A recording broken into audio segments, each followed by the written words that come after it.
اعوذ باللہ من الشیطان الرجیم بسم اللہ الرحمن الرحیم۔ السلام علیکم ورحمۃ اللہ وبرکاتہ۔ کیا حال ہے سب کا؟ الحمدللہ رب العالمین۔ جب قرآن پڑھا جائے تو کیا کرنا چاہیے؟ واقعی ضروری ہے۔ کیوں؟ تاکہ رحم کیا جائے۔ چاہیے رحمت۔ پھر لگائیے سورۃ الفاتحہ، میں دیکھتی ہوں کتنے لوگوں کو رحمت چاہیے۔ اعوذ باللہ من الشیطان الرجیم بسم اللہ الرحمن الرحیم۔ نحمدہ ونصلی علی رسولہ الکریم، اما بعد فاعوذ باللہ من الشیطان الرجیم بسم اللہ الرحمن الرحیم۔ رب اشرح لی صدری ویسر لی امری واحلل عقدۃ من لسانی یفقہوا قولی۔ فصل نمبر 68 صفحہ نمبر 315 شرک مجوسیہ اور شرک قدریہ۔ شرک کی اقسام بتائی جا رہی ہیں۔ مجوس کس کو کہتے ہیں؟ آگ پرست، جو آگ کو خدا مانتے ہیں، آگ کو پوجتے ہیں۔ ان کے عقائد معلوم ہے آپ کو؟ کسی کو معلوم ہے کہ ان کا نظریہ کیا ہے؟ کتنے خدا مانتے ہیں وہ؟ کسی کو بھی نہیں پتا؟ جی پیچھے سے بتائیے۔ 2 خدا، ایک نیکی کا اور ایک بدی کا، اہرمن اور یزدان۔ وہ کہتے ہیں کہ نیکی ایک خدا کی طرف سے آتی ہے اور بدی دوسرے کی طرف سے آتی ہے۔ اور قدریہ جو قدر کو مانتے ہیں، تقدیر کو، وہ تو ہم بھی مانتے ہیں، لیکن ان کے ماننے اور ہمارے ماننے میں فرق کیا ہے؟ وہ کہتے ہیں کہ اللہ نے ہر چیز کو طے کر دیا ہے اور اب ہمیں کچھ کرنے کی ضرورت نہیں۔ اور صحیح عقیدہ کیا ہے اس میں؟ تقدیر پر ایمان کا حصہ ہے۔ اگر وہ ایمان درست نہیں، ایمان ہی درست نہیں، اور اگر ایمان درست نہیں تو کوئی عمل قبول ہی نہیں۔ یہ کوئی معمولی چیز نہیں ہے۔ یعنی ایکشن یا افعال جو ہے وہ انسان کے اوپر لازم ہے، اور نتیجہ جو ہے وہ اللہ کے ذمہ ہے۔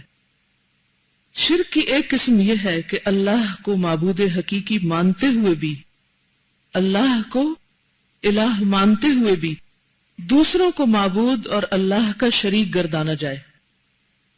یعنی رب کو ایک بھی مانا جائے اور اس کے ساتھ ساتھ اس کی ذات میں یا صفات میں، افعال میں اوروں کو شریک کر دیا جائے، اور اللہ کے اسماء اور صفات اور اس کی ربوبیت کو معطل اور بیکار نہ مانا جائے۔ ربوبیت کیا ہے؟ کہ وہی رب ہے، اسی نے پیدا کیا، وہی کھلاتا پلاتا ہے، وہی مالک ہے، اس کو بھی مانتے ہیں، لیکن اس کے ساتھ ساتھ اوروں کو بھی اللہ کی صفات میں شریک کر دیتے ہیں۔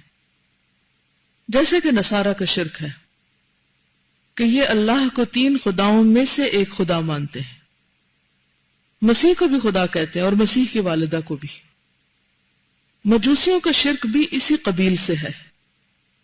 وہ حوادث خیر کو، یعنی نیک واقعات کو، اچھائیوں کو، اچھے کاموں کو، اچھے حالات کو نور کی طرف منسوب کرتے ہیں، اور حوادث شر کو ظلمت اور تاریکی کی طرف منسوب کرتے ہیں۔ یعنی ان کا ایک خدا نور اور دوسرا تاریکی۔ قدریہ کا شرک بھی اسی قبیل سے ہے۔ وہ اس امر کے قائل ہیں کہ انسان اور حیوان اپنے افعال کے خود خالق ہیں، اور یہ افعال اللہ کی مشیت، قدرت اور ارادے کے بغیر پیدا ہوئے ہیں۔ اسی بنا پر قدریہ کو مجوس کے مشابہ کہا جاتا ہے۔ یہاں پر قدریہ کا کیا عقیدہ بتایا گیا کہ وہ کیا سمجھتے ہیں کہ جو کچھ کرتا ہے انسان خود کرتا ہے، اور تقدیر وغیرہ کوئی چیز نہیں۔ اور اسی قسم کا شرک تھا جس کے مقابلے میں حضرت ابراہیم علیہ السلام نے یہ دلیل اور حجت پیش کی تھی۔ اذ قال ابراہیم ربی الذی یحیی ویمیت قال انا احیی وامیت۔ ابراہیم علیہ السلام نے کہا میرا رب وہ ہے جو زندہ کرتا ہے اور مارتا ہے۔ نمرود نے کہا میں بھی جلاتا اور مارتا ہوں۔ تو نمرود نے اپنے آپ کو کیا کیا؟ اللہ کا شریک بنا لیا.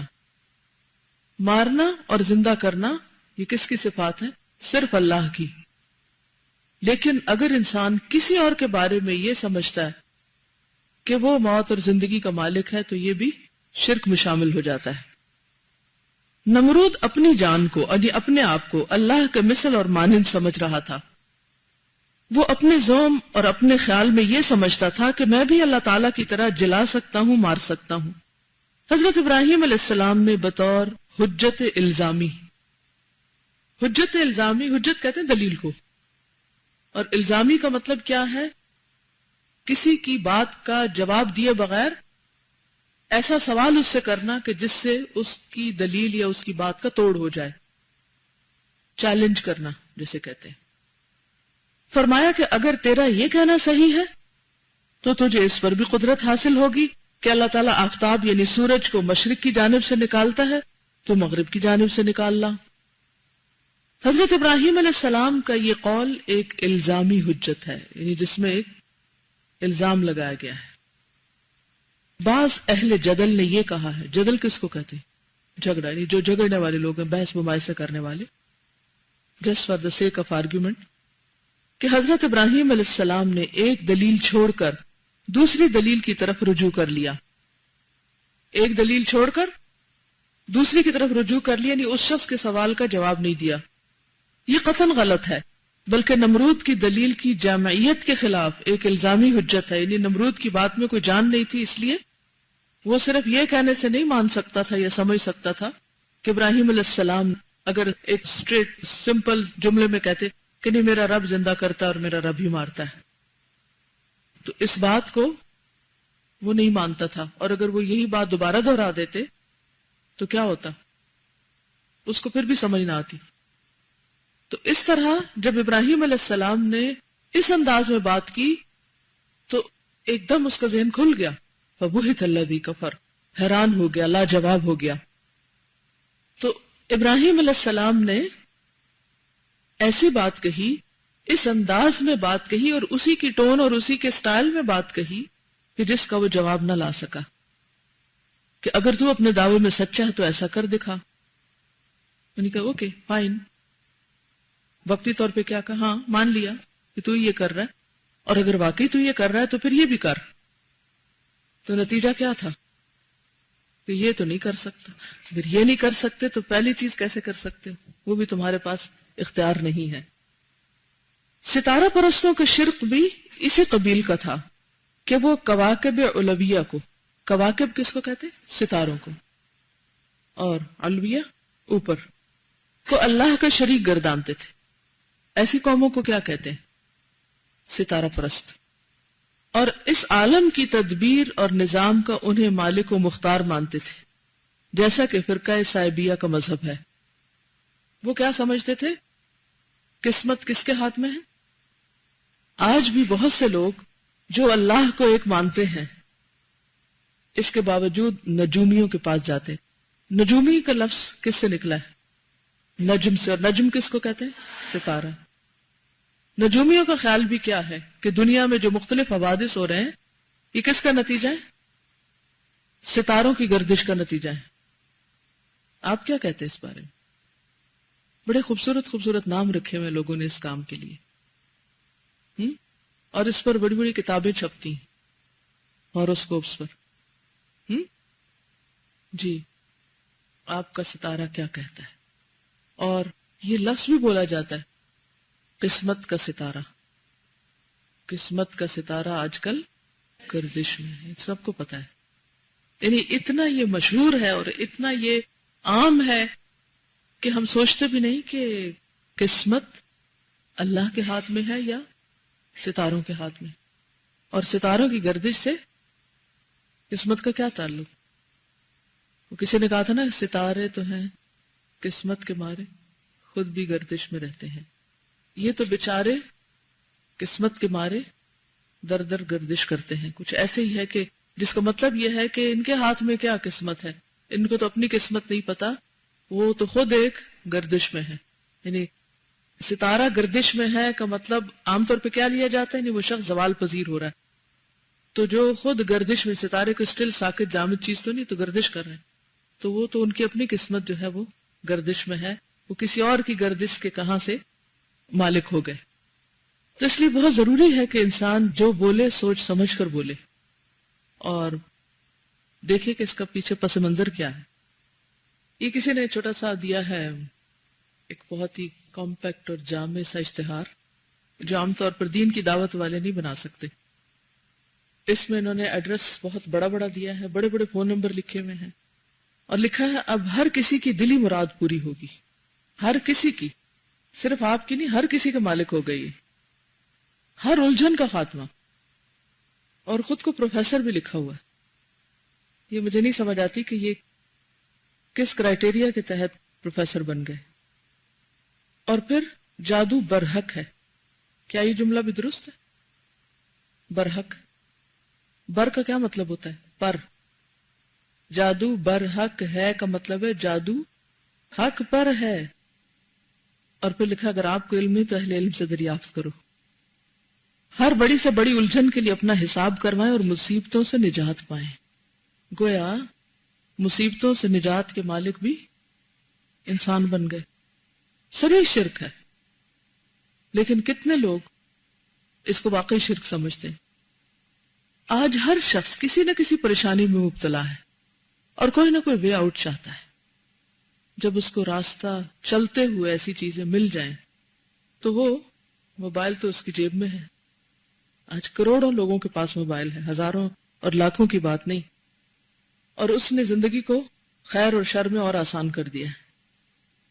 تو وہ کیا کرے گا؟ اسی وقت نمبر ملا لے گا اور پروفیسر صاحب سے قسمت کا حال معلوم کر لے گا. تو اس میں آپ دیکھیے کہ پہلی بات تو یہ ہے کہ چونکہ شیطان انسان کا دشمن ہے اور وہ چاہتا یہ ہے کہ انسان بے شک نیکیوں میں تھکتا رہے، لمبی لمبی نمازیں پڑھے، تہجد بھی پڑھے، خوب خوب صدقہ خیرات بھی کرے، سب کچھ کرے، ایک شرک کر لے، چھوٹا سا شرک، اور وہ اس کے تمام اعمال کو ضائع کر دے. دشمن یہی چاہتا ہے نا، کہتے ہیں نا ترسا ترسا کے مارنا اور بھوکا مارنا.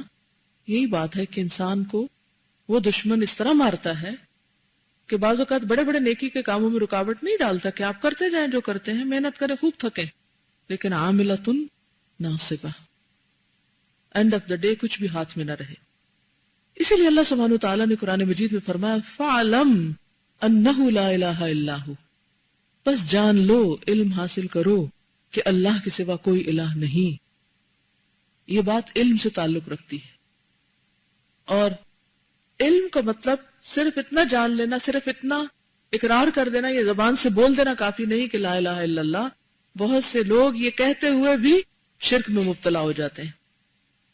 اگر عملی طور پر نہیں تو ذہنی طور پر وہ شرکیہ خیالات رکھتے ہیں، اور یہی چیز انسان کو سب سے زیادہ اللہ سے دور کر دیتی ہے. تو بہت ضروری ہے کہ ہم شرک کی باریکیوں سے واقف ہوں کہ کس کس راستے سے شرک آتا ہے.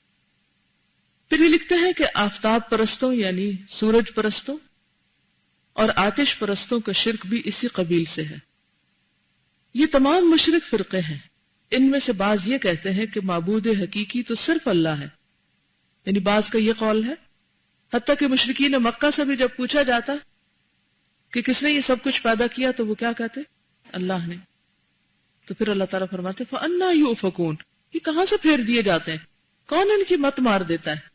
کہاں سے ان کی عقل پہ پردہ پڑ جاتا ہے جب یہ زبان سے کہتے ہیں اور سمجھتے بھی ہیں اور مانتے بھی ہیں کہ اللہ ہی خالق ہے، وہی مالک ہے، وہی مدبر ہے، تو پھر یہ اوروں کو بیچ میں کیوں لے آتے ہیں؟ اوروں کو کیوں شریک کر لیتے ہیں؟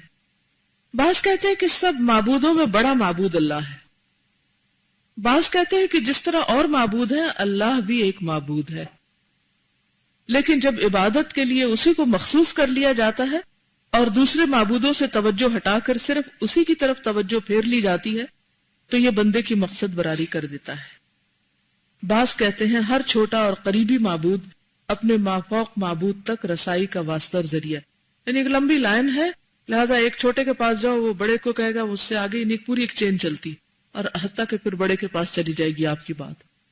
وہ اس کو تشبیہ دیتے ہیں کہ جیسے چھت پہ جانے کے لیے آپ کو سیڑھیاں چاہیے اور ایک ایک سٹیپ پہ آپ چڑھتے جائیں، تو اس طرح وہ سیڑھی جو ہے اور اس کا ہر سٹیپ جو ہے وہ ذریعہ بن جاتا ہے چھت تک جانے کے لیے. تو بڑے معبود تک پہنچنے کے لیے ان کے خیال میں کیا ہے؟ چھوٹے چھوٹے معبودوں تک جانا پہلے. ہر معبود اپنے اوپر کے معبود تک پہنچا دیتا ہے، درجہ بدرجہ یہ بے شمار معبود حقیقی یعنی حق سبحانہ و تعالی تک پہنچا دیتے ہیں. کہتے کہ ان کے ذریعے ہم خدا تک پہنچتے ہیں، اور مقصود تک لے جانے میں کبھی واسطے اور ذریعے زیادہ ہو جاتے ہیں اور کبھی کم. یعنی اس چین میں جیسے چین آف ٹرانسمیٹرز ہوتی ہے، کبھی واسطے زیادہ ہوتے ہیں اور کبھی کم، تو اسی طرح وہ خدا اور بندوں کے درمیان کبھی زیادہ واسطے رکھتے ہیں اور کبھی کم، لیکن ڈائریکٹ نہیں جاتے اللہ کے پاس. سبحانک اللہم و بحمدک نشہد ان لا الہ الا انت نستغفرک و نتوب الیک. السلام علیکم و رحمۃ اللہ وبرکاتہ.